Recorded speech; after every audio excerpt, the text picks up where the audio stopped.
They say every town has its own legends. Some whisper about monsters in the woods, some about ghosts wandering lonely highways. But there's one story, one ritual that almost everyone has heard of: the legend of Bloody Mary. They say if you stand in front of a mirror at midnight with only a candle lit and call her name 3 times, she will appear. Most people laugh it off, say it's nothing but a silly sleepover game. But there are stories, real stories, of people who tried it and never came back. This is one of those stories. It happened in a small town, the kind of place where nothing ever seems to happen. 3 friends, Sophie, Daniel, and Mia, were having a sleepover at Sophie's house. Her parents were away for the weekend, and the night stretched long, heavy with boredom. They'd already watched horror movies, scrolled endlessly on their phones, and eaten too much candy. Then Mia smirked and said, "Let's play Bloody Mary." Daniel laughed. "That's so dumb." "We're not little kids," but Sophie tilted her head, her eyes sparkling with a dare. "Scared, Daniel?" He rolled his eyes. "Of course not. It's just a story." "Fine, let's do it." They found an old hand mirror in the attic, dusty, cracked at one corner, but still reflecting clear enough. They lit a single candle, turned off the lights in the bathroom, and squeezed inside. The flame flickered weakly, painting their faces in soft gold and deep shadow. For a moment, the silence was so thick they could hear each other's breathing. Then Sophie whispered, almost playfully, "Bloody Mary." Mia followed, her voice quieter. "Bloody Mary." Daniel hesitated, then rolled his eyes and said it louder than both. "Bloody Mary." They stood there staring into the glass. The mirror reflected only their nervous faces.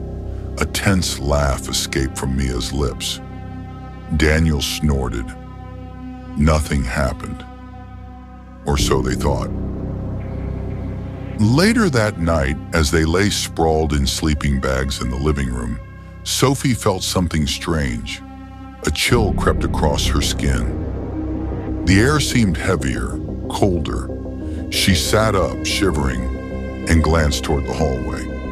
The bathroom door was wide open. Inside, she saw it. The candle they had blown out was burning again, its flame steady, unnatural. She froze. "We blew it out." "I know we did." The whisper came next, soft hissing, like someone speaking through broken glass. "Sophie!" Her stomach twisted. She wanted to scream, but no sound came out. She rubbed her eyes, looked again. The candle was gone. The bathroom was dark. Maybe she was just imagining things. But then, at exactly 3 a.m., all 3 of them woke up at the same time. No alarm, no sound. Just their eyes snapping open as if something had pulled them awake. The house was silent, too silent. Then came the sound, a faint, slow scrape, like fingernails dragging across a mirror. It came from the bathroom. Mia whispered, "Do you hear that?" Daniel tried to laugh, but his voice cracked. "It's just the house creaking. Old pipes or something." But they all knew it wasn't. The scraping grew louder. Sophie gathered her courage, grabbed the flashlight, and crept toward the bathroom.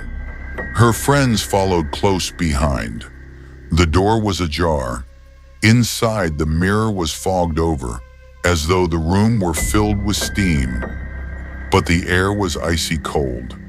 And then, slowly, words began to appear in the condensation, as though an invisible finger was writing them.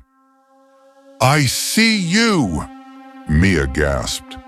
Daniel cursed under her breath. Sophie dropped the flashlight, and the beam swung wildly across the room. They ran, slammed the door, tried to laugh it off, tried to convince themselves it was a trick of the light, their imaginations. But deep down, none of them believed it. That night, sleep refused to come. Every time Sophie closed her eyes, she saw her reflection. Not her real reflection, but her face, pale and hollow, eyes black and endless. At 3:33, the scraping returned. Louder, closer. And then came the sound of glass cracking. Mia screamed. Daniel grabbed the nearest thing he could find, a baseball bat, and they stumbled back to the bathroom. The mirror was broken. A web of cracks spread across its surface. But the strangest thing was the reflection. It wasn't their living room. It wasn't their faces. It was another place entirely. A dark room. A woman standing still in the shadows. Her hair was long and wet, clinging to her face. Her skin was pale, almost gray. Her eyes were nothing but black pits, and she was smiling. Then her lips moved. "Say it again." The candle, unlit until now, flared to life in the sink. Daniel dropped the bat. Nope, I'm done." He tried to leave, but the door slammed shut behind them, rattling the walls. The woman stepped closer in the mirror. With each step, the cracks spread wider, glass trembling. Sophie screamed, "What do you want?" Part 2 is waiting at the door. Your like is the key.